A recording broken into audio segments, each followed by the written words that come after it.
그런 슬픈 눈으로의 마이너스 이빈섬.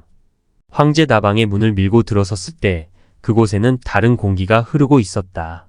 문 하나를 사이에 두고 서로 다른 세상이 있는 것처럼 느껴졌다. 다방 안은 서늘했고 조용했다. 밖이 후텁지근했기에 이 공간은 청정한 느낌이 들었다. 홀을 둘러본다. 소에는 보이지 않는다. 그냥 나갈까? 잠깐 망설였다. 하지만 딱히 어디 갈 곳은 없었다. 그냥 잠시 앉아 음악이나 들으며 기분 전환을 하는 것도 괜찮겠다 싶었다. 테이블에 놓인 장미꽃이 유난히 싱싱해 보이는 자리에 앉았다. 마치 오랜 방황 끝에 쉼터를 찾은 나그네처럼 털썩 주저앉았다. 파묻히듯 앉은 자리에서 눈앞에 놓인 꽃을 본다. 좁은 유리대롱 속에 물을 담아 꽂아놓은 장미. 송이가 크지 않고 작아서 앙증맞아 보이는 붉은 장미. 유리 속에 있는 푸른 줄기가 주위에 송송 매달린 수포 몇 알과 함께 조명을 받아 빛나고 있다. 몇 겹으로 오므린 꽃잎을 바라보다가 문득 꽃잎 저쪽에 있는 DJ 부스에 시선이 건너갔다. 그러다가 이쪽을 바라보고 있는 시선 하나와 마주쳤다. 갑자기 나는 소스라치게 놀란 듯 했다. 그 눈을 잊지 못할 것이다. 검고 크고 깊고 슬픈 눈. 창백해 보일 만큼 흰 얼굴의 한복판에서 쏟아져 나온 그 쓸쓸한 안광. 처음 보는 얼굴이었다. 여고생처럼 단발머리를 한 여인이 그 부스 안에 앉아 나를 가만히 보고 있었다. 아니, 이 표현은 정확하지 않을지도 모른다. 우리가 TV를 보면서 드라마에 나오는 사람들이 자신을 보고 있다고 생각하는 것과 비슷한 착각일지도 모른다. 여하튼 우린 눈을 마주쳤고 한참 동안 얼어붙은 것처럼 가만히 그런 채로 있었다. 장미꽃 너머. 인형같이 작고 도톰한 입술을 가진 귀여운 여인이 순간 이동하여 내 가슴 속에 들어와 앉는 듯 했다. 그녀가 그토록 예쁜 것만으로 내 생이 통째로 달콤해지는 듯한 기분이 들었다. 부스 한쪽에 붙어있는 진행시간표를 보았다. 오후 3시에서 5시. DJ 이름은 영하였다. 아니, 0-5였다. 안토니오는 미치광이 쇼를 한 뒤에 일부러 도망친다. 그러다가 지오바나와 새벽에 거닐었던 그 강변에 숨는다. 군인들이 숲을 수색한다. 이때 지오바나가 따라와서 그를 다치게 해선 안 된다면서 뛰어들어 그를 불러낸다. 그때 군인들이 덮여 그를 체포한다. 안토니오의 연극이 잘 되어가나 싶었는데 면회실에서 그만 들통이 난다. 두 사람만 있는 큰 방에서 안토니오는 얼씨구나 하고 지오바나를 껴안고 면회실 책상에서 일을 치르려 한다. 그런데 면회실 벽에는 감시 구멍이 뚫려 있었다. 그가 귀대하기 싫어서 정신병자 흉내를 냈다는 결론이 내려진다. 영창에 가거나 러시아 군대로 가거나 둘 중에 하나를 선택해야 할 판이다. 총을 맨 안토니오가 역사에서 지오바나와 헤어지는 상황은 영화에서는 상투적인 장면이지만 남자 화장실 앞에서 긴박하게 키스하는 모습은 인상적이다. 15분간의 여유. 서로 영혼을 빨아들일 듯한 딥키스. 사람이 지나가도 신경 쓸 겨를이 없다. 두 사람은 헤어졌다. 하나는 러시아의 설원에 얼어붙은 다리를 질질 끌며 행군을 하고 있고 다른 하나는 벽에 붙은 사진을 들여다보며 옷 만드는 일을 하고 있다. 그런데 전쟁이 끝났다는 소식을 듣는다. 전쟁이 끝나면 이 이별도 끝나는 게 아니던가. 귀환 열차에는 기차에서 내린 병사들과 사진을 든 사람들로 혼잡하다. 지오바나도 빛 바랜 사진을 들고 섰다. 1982년 음악 감상실 포근이. 나는 DJ 부스 앞에 있는 리퀘스트 함에서 종이 한 장을 꺼내와 음악 하나를 신청하면서 아래에 사연 하나를 적었다. 혹시 김영아라는 DJ는 몇 시부터 진행을 하나요? 혹시 오늘은 나오는지요? 유리박스 안에 메모지가 들어간 뒤 나는 몹시 뛰는 가슴을 진정시키면서 스포츠 머리에 예쁜 사내가 무엇인가를 말해주기를 기다렸다. 1980년 황제 다방. 나는 DJ 부스 옆에 있는 리퀘스트 함에서 종이 한 장을 꺼내와 노래 하나를 신청하면서 아래에 글을 적었다. 노래는 산울림의 창문 너머 어렴풋이 옛 생각이 나겠지요였다. 나온 지 얼마 되지 않았고 유행을 한 것도 아니라서 시골 도시에서 이런 노래를 들을 수 있을까 하는 생각을 했다. 그 아래에는 이렇게 썼다. 이 노래가 오늘 나의 마음을 표현해 줄 것 같네요. 하늘은 흐리고 약속은 흩어져 버린 날. 꽃 피는 일을 중지하라고 명령한 탱크 아래서 시들거리는 내 청춘이 여기 유리병 안에 핀 장미와도 같군요. 그 장미 너머의 어렴풋한 사람은 도대체 어느 눈부신 화원에서 피어난 것인지요. 쑥스럽게도 오늘이 제 생일입니다. 유리박스 안에 메모지가 들어간 뒤 나는 몹시 뛰는 가슴을 진정시키면서 저 슬픈 눈을 가진 여인이 무엇인가를 말해주기를 기다렸다. 그런데 다른 엽서들은 다 읽으면서도 내게 쓴 것은 제쳐놓은 듯 노래를 틀어줄 기미가 없다.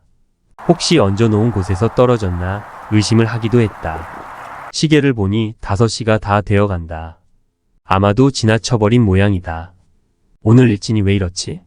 노래 하나도 제대로 들을 수가 없으니 마음속에 괜한 우라가 치솟는다. 3분 전. 그러니까 4시 57분쯤 되었을 때 그녀는 내가 쓴 메모지를 들고는 장미 꽃 뒤에 나를 바라보면서 이렇게 말을 한다. 몇 개의 음악이 흘렀는지 모른다. 포근히 감상실의 시계는 저녁 10시에 가까워졌다. 그때 DJ는 블랙세버스의 SHES 곤을 튼다. 그러면서 말을 한다. 아, DJ 영아씨를 아시는 분이군요. 지난 차례 DJ 용민군이 이 리퀘스트지를 내게 주면서 꼭 답변을 해주라고 하고 내려갔는데 영아씨는 지난달까지 우리 음악실에서 일을 하다가 일신상의 사정이 있어서 그만두셨어요. 워낙 진행하는 솜씨가 뛰어나고 음악에도 해박해서 포근이의 자랑이었는데 어떻게 아시는지 모르나 조금 늦게 오셨어요. 아쉽네요. 이 소리를 듣자마자 나는 이곳을 튀어나갔다. 부랴부랴 택시를 집어타고는 그녀의 집이 있는 동구 검사동으로 향했다. 마음은 급했지만 주말이라 그런지 차가 막혔다. 도착하니 11시가 넘어버렸다. 컴컴한 골목에 서서 망설였다. 어떻게 한다. 아무리 마음이 급해도 이 심야에 초인종을 누르는 건 좀 그럴 것 같은데? 게다가 3달 전에 마지막으로 그녀의 집에 왔을 때 내 마음대로 작별을 고했던 터라 나를 반가워하지 않을 것 같았다.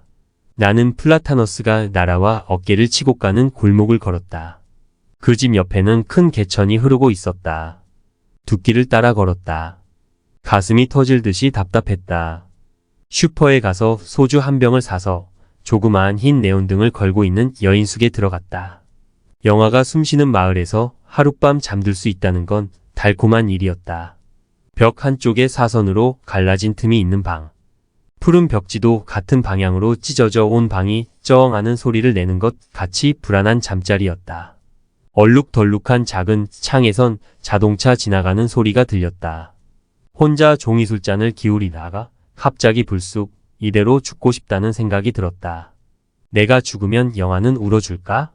그런 바보 같은 생각을 오래오래 하다가 새벽에야 잠이 들었다. 지오바나의 얼굴이 굳어지기 시작한다. 삶과 사랑은 그녀에게 그다지 쉽게 풀려주지 않았다.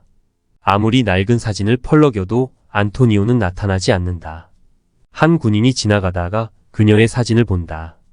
그는 그녀에게 안토니오를 알고 있다고 한다. 하지만 전선에서 헤어졌다고 말한다. 지오바나는 그를 쫓아가 자초지종을 묻는다. 그는 천천히 대답한다. 전장에서의 눈의 공포는 당신이 상상도 못할 것이요. 움직이지 않으면 얼어 죽는 상황이죠. 사방에서 달려다는 러시아군. 끝없는 눈과 얼음. 얼굴을 찢을 듯 찬바람. 굶주림과 갈증. 이때 영화는 하얀 전쟁터를 비춰준다. 러시아군의 붉은 깃발이 산 위에 펄럭이고 헬기를 탄 스키부대 요원들이 내려온다. 뒤뚱거리며 도주하는 이탈리아 군인들의 검은 실루엣이 보인다. 겨우 적들을 따돌렸으나 남은 병사들은 이제 더 살인적인 추위와 싸워야 한다. 어디로 가야 할지 방향도 잃어버린 그들은 얼어 죽지 않기 위해 무작정 걷는다. 이때 안토니오는 오른발이 얼어버린다. 걷지 못해 쓰러진다. 모두들 지나치는데 코스염 사내 하나가 그를 부축한다. 두 사람은 일행에서 처져 언덕의 오두막집으로 간다. 몸을 녹일 수 있으리라고 생각했다. 그런데 그곳에는 이미 병사 수십 명이 들어와 좁은 공간이 꽉 차버렸다. 한 사람도 더 들어가기 어려울 만큼 밀집한 그곳에서 그들은 선체로 기대어 졸고 있었다. 이 대목에서 감독의 표현력에 나는 감탄한다. 기둥 양쪽에 뺨을 대고 기대 선체. 눈을 감은 병사의 모습은 사선을 넘나드는 피로와 추위를 실감나게 보여준다. 두 사람은 그 오두막에 끼어들기를 포기하고 다시 이동하는 대열에 합류하려 한다. 그런데 안토니오는 얼마 못 가서 쓰러진다. 몇 번이나 코스염을 그를 당기고 부축하지만 안토니오는 움직이지 못한다. 쓰러진 사내가 서 있는 사내를 가라고 손짓한다. 서 있는 사내는 차마 그러지 못해서 오래 망설인다. 안토니오는 손을 흔든다. 그러면서도 눈은 구조해 주기를 갈망한다. 이 미묘한 표정을 보면서 코스염 사내는 등을 돌려 떠나간다. 여기까지 얘기를 들은 지오바나는 울부짖는다. 어떻게 그럴 수 있어요? 죽어가는 사람을 두고 떠나다니. 인간으로서 어떻게? 코스염은 말한다. 어쩔 수 없었소. 내가 할 수 있는 일이란 없었어요. 하지만 그는 죽지 않았다는 소문을 들었어요. 죽지 않았다는 소문? 이 한마디가 지오바나에게는 큰 희망이 된다. 이 메모지를 주신 분은 그녀는 나를 바라보며 그렇게 말을 꺼냈다. 웃음을 감돌듯 말듯한 눈. 장난기가 살짝 깃들어 있는 표정으로 말했다. 이 메모지를 주신 분은 제가 보기엔 행운아예요. 왜냐면요. 저도 참 이 노래를 좋아하거든요. 그런데 황제에는 아쉽게도 이 음악이 없답니다. 그렇다고 서둘러 실망하시지는 마세요. 제가 사는 집은 원래 대구인데 거기 가면 산울림판이 있답니다. 제가 감기 기운이 약간 있고 또 며칠 전에 집에 다녀오긴 했지만 오직 이 메모지를 주신 분을 위해서 곧 대구에 한번 다녀올까 해요. 같은 노래를 좋아하는 사람이 있다는 것이 참 느낌이 좋네요. 다음 주 이날 이 시간에 꼭 오세요. 제가 들려드릴게요. 오늘은 대신 산울림의 다른 노래를 듣습니다. 휘파람을 불지마. 산울림이 노래합니다. 빨간 풍선. 그녀의 목소리를 들으면서 나는 현실감을 잃어버린 듯 했다. 이게 어디서 들려오는 말인지 그게 어떤 의미인지가 잘 분간이 서지 않았다. 빨간 풍선이 흐르기 시작하자 그녀는 부스 안에서 짐을 챙기는 듯 하더니 복도로 걸어나와 빠른 걸음으로 문을 열고 사라져버렸다. 나는 빨간 장미를 들여다보며 그녀의 말을 생각했다. 그러니까 이 사람은 오직 나를 위해서 대구에 다녀오는 수고를 하겠다는 게 아닌가? 내가 신청한 음악을 틀어주고 싶어서 얼마 전 다녀온 곳을 다시 갔다 오겠다는 것 아닌가? 그리고 나더러 다시 이 음악을 들으러 와 달라는 게 아닌가? 가슴을 아리게 할 만큼 아름다운 여자가 나를 위해서, 오직 나를 위해서. 갑자기 머리가 어지러웠다. 무엇인가 홀린 듯 했다. 일주일 뒤 그녀와 나는 함께 창문 너머 어렴풋이 옛 생각이 나겠지요를 듣고 있을 것이다. 천사 하나가 강림한 날이었던가. 나는 내려가는 길이 계단인지 평지인지도 느낄 수 없을 만큼 마음이 떠 있었다. 지오바나는 러시아로 안토니오를 찾아 떠난다. 외무성을 찾아 실종자 명단을 확인하고 그들이 격렬하게 전투를 벌인 크로아티아 지역으로 가게 된다. 기차에서 그녀는 일렁이는 해바라기 밭을 본다. 지표를 마치 1.5m 정도 노란색으로 들어올린 듯한 끝없는 평원. 그녀는 그 속을 걸으며 잃어버린 남자를 찾아 두리번거린다. 마치 입대 전에 미치광이 신용을 할 적에 숲속에 숨은 그를 찾아냈던 그때처럼 불쑥 그가 나타날 것만 같다. 하지만 그곳 사람들은 말한다. 여기에는 러시아 포로와 이탈리아 군인 그리고 러시아 농민들이 무더기로 묻힌 곳이죠. 노인, 아이, 여자들까지. 하지만 지오바나는 단호하게 말한다. 그는 여기에 없어요. 그는 살아있으니까요. 이 여인은 사진 한 장을 들고 그 일대에 있는 주민들에게 탐문을 하러 다닌다. 모두 그냥 고개를 흔들 뿐이다. 그녀는 기억을 잃어버린 이탈리아 군인 한 명이 축구장에 나타났다는 소문을 듣고는 거기도 가서 두리번거려 본다. 한 번은 모스크바의 지하철에서 이탈리아인 남자 하나를 만난다. 그에게 사진을 보여주었는데 모르는 사람이라며 고개를 흔든다. 이탈리아 사람 맞느냐고 물었을 때 다시 고개를 흔든다. 왜 이탈리아 사람이면서도 그것을 부인하나요? 라고 그녀가 묻자 이 남자는 담배를 꺼내 물더니 복잡한 사정이 있다고 말한다. 고향으로 돌아갈 건가요? 라고 묻자 그는 고향요? 라고 말하고는 지하철 열차에 올라가 버린다. 이 남자는 정확하게 안토니오에 대한 복선이다. 그녀는 자신의 남편 또한 저런 상황에서 여기에 머물고 있을지 모른다는 생각을 굳히게 되었을 것이다. 그리고 러시아의 시골 마을로 돌아다니며 사진을 내밀던 끝에 마침내 그를 안다는 사람들을 찾게 된다. 영화는 이렇게 인간의 열망에 응답한다. 사람들은 저 집이라고 말해 주었을 때 이 여인의 가슴은 얼마나 떨렸을까. 그가 바로 저기에 살아있다니. 다시 1982년으로 돌아간다. 이튿날 아침에 높이를 재듯이 기다렸다가 영화의 집 앞으로 간다. 가을 아침에 청명한 햇살이 약간 메마른 장미들을 흔들고 있다. 초인종을 누르려고 보니 그때 그 초인종이 아니다. 그러고 보니 대문도 새로 녹색 책을 했다. 불안한 기분으로 벨을 누르는데 한동안 기척이 없다. 어쩌나. 다시 한번 눌렀다. 느린 발걸음 소리가 안에서 들린다. 문이 삐걱 열리며 하얀 머리의 할머니 한 분이 고개를 내민다. 누구요? 나는 흠칫 놀란다. 그리고 그 질문은 내가 하고 싶은 것이었다. 왜 저 할머니가 이 집에 계신단 말인가? 이 집에는 아름다운 모녀가 살고 있다. 그녀의 어머니 또한 눈부시게 아름다웠다. 40대의 그녀는 나를 보며 이렇게 말했었다. 아, 이분이 우리 따님이 그토록 열심히 말하던 그분이야? 참 순하게도 생겼네. 문학 청년인가 보다. 그런데 저 할머니는 누구이신가? 아, 그 처녀를 찾아왔다고? 그 처녀. 한 달 전에 이사 갔어. 멀리 간다던데 어디더라? 갑자기 눈앞이 캄캄해지는 것을 느꼈다. 이제 어쩌면 좋은가? 영화 해바라기 중에서 가장 극적인 장면은 내가 생각하기엔 이것이다. 낡은 사진 한 장 들고 소련 땅을 이 잡듯이 돌아다닌 지오바나가 마침내 남편이 살고 있다는 집에 들어선다. 그 집에는 젊고 예쁜 소련 여인 하나가 두려운 표정으로 지오바나를 바라보고 있다.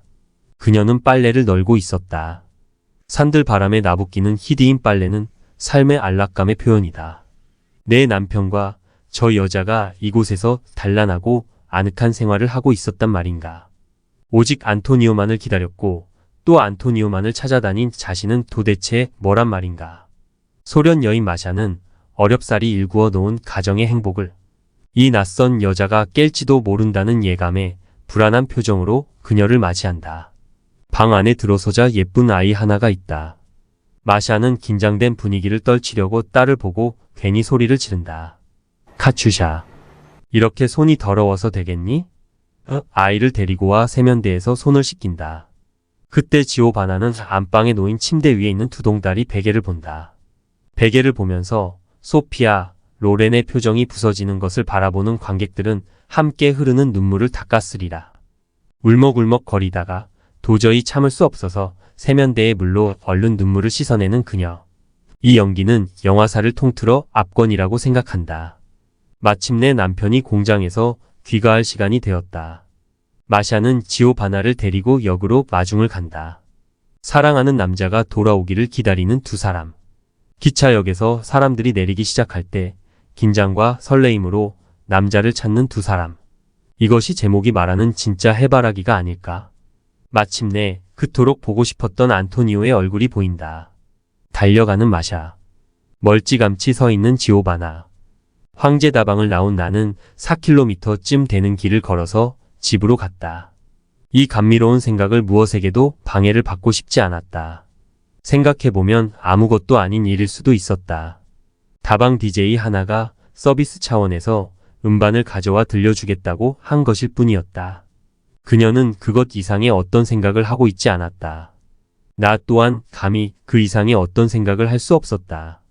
그렇지만 까닭없이 그 일이 흐뭇하고 기뻤다. 그녀를 움직인 내가 대견했다. 20살의 생일 선물 같은 이 우연한 만남. 넉나간 사람처럼 희죽희죽 웃으며 걸으면서 그 아름다운 얼굴을 생각했다. 가슴 속에 큰 달처럼 돋아오르는 사람. 하얀 얼굴에 붉은 입술이 짓는 작고 여린 미소. 반달 모양의 큰 눈은 인형의 눈을 닮았다. 앞머리는 처마처럼 살짝 내렸고 콧매는 또렷하고 날렵했다. 턱 부분은 통통한 느낌이 있어 귀여웠고 어깨는 좁았으나 단단해 보여 고집이 느껴졌다. 목소리는 낮지만 똑똑하고 깨끗했다. 단정한 서울 말씨였지만 스스로의 말을 음미하는 듯 약간 느린 느낌을 주었다. 남자들은 대개 자신의 어머니나 누이 혹은 어렸을 때 친하게 지낸 사람을 이상형의 여인으로 삼는 경향이 있다고 말하지만 내 경우는 아니었다. 나는 그런 여인을 한 번도 본 적이 없었다. 그녀는 뭐라 말할 수 없이 완전한 미를 지닌 여인이었다. 그러나 집에 도착하는 순간부터 나는 밀려있는 공사판의 일을 허겁지겁 해결하느라 눈코 뜰 새 없이 바빴다. 일주일은 안토니오의 12일만큼이나 빨리 지나갔다. 안토니오가 저만 치서 걸어온다. 마샤를 보자 키스를 하려고 한다. 그때 그녀는 얼굴을 피하면서 저쪽에 서 있는 지오바나를 가리킨다. 남자는 깜짝 놀라며 이쪽을 응시한다. 멀리서 서로 마주보는 안토니오와 지오바나. 우두커니 서 있는 두 사람 사이로 음악이 흐른다. 정물처럼 굳어진 두 사람 사이로 음악이 아프게 흐른다. 문득 안토니오가 몸을 움직여 그녀에게로 다가가려는 순간 그녀는 울먹이는 표정을 주체할 수 없는 듯 고개를 돌리더니 막 출발하려는 기차에 올라타버린다. 그리고 기찻간에 앉아서 펑펑 운다. 사랑은 이렇게 끝이 났다. 스스로 끝내고자 한 것은 아니지만 전쟁과 기차는 이렇게 사람을 떼어 놓는다. 황제다방에 그녀가 진행하는 시간보다 30분이나 일찍 도착했다. 다른 약속은 없었고 오직 그녀가 틀어주는 그 노래를 들으러 간 것이었다. 커피를 두 잔째 마시고 있을 때 그녀가 부스에 들어와 앉았다. 지난주에 앉은 그 자리엔 다른 사람이 앉아 있었고 남은 곳은 구석자리밖에 보이지 않았다. 혹시 그녀가 나를 볼 수 없을까 걱정을 했다. 그녀를 보자 어찌나 반가웠는지 소리를 지를 뻔했다. 그러나 영화는 나를 보지 못한 것처럼 어둡고 쓸쓸한 얼굴로 음악을 틀기 시작했다. 나는 다시 리퀘스트함에서 메모용지 하나를 꺼내 그 노래 이름을 적었다. 그리고 밑에다 이렇게 붙였다. 지난주에 약속 기억하시나요? 오늘 오면 이 노래를 들려주신다고 약속하셨는데 만사를 제쳐놓고 이 노래를 들으려고 달려왔답니다. 꼭 틀어주시기를. 나의 쪽지를 읽어보았는지 그녀는 표정에 변화가 없었다. 그리고 2시간이 끝날 무렵까지 앉아 있었는데도 메모에 대한 언급도 없었고 노래도 들리지 않았다. 시간이 끝나가자 모욕감 같은 게 생겨났다. 그냥 립서비스로 하는 말이었던가. 설마 다시 찾아오지는 않을 거라고 생각하고 그렇게 말한 것이었을까. 그렇다면 미안하다라고 말이라도 해야 하는 게 아닌가. 넉 잔째 홀짝이는 커피의 마지막 맛이 더욱 쓰다. 그녀가 2시간 동안 들려준 음악들은 모두 어둡고 쓸쓸했다. 무슨 일이 있는 것일까? 그런데 지난번처럼 4시 57분이 되었을 때 그녀는 문득 이렇게 말을 한다. 이 노래를 신청하신 분은 제게 감사를 하셔야 할 거예요. 제가 사실 지난 일주일 동안 몸살을 앓았어요. 아주 심했죠. 일도 못할 만큼 힘들었어요. 그런데 손님과의 약속을 지키려고 어제 대구행 기차를 탔어요. 타고 가면서 생각했어요. 내가 이렇게까지 하는 게 맞는 일일까? 하지만 약속은 소중한 거잖아요. 사장님은 오늘도 좀 쉬라고 말씀하셨지만 이 음악을 틀어드리기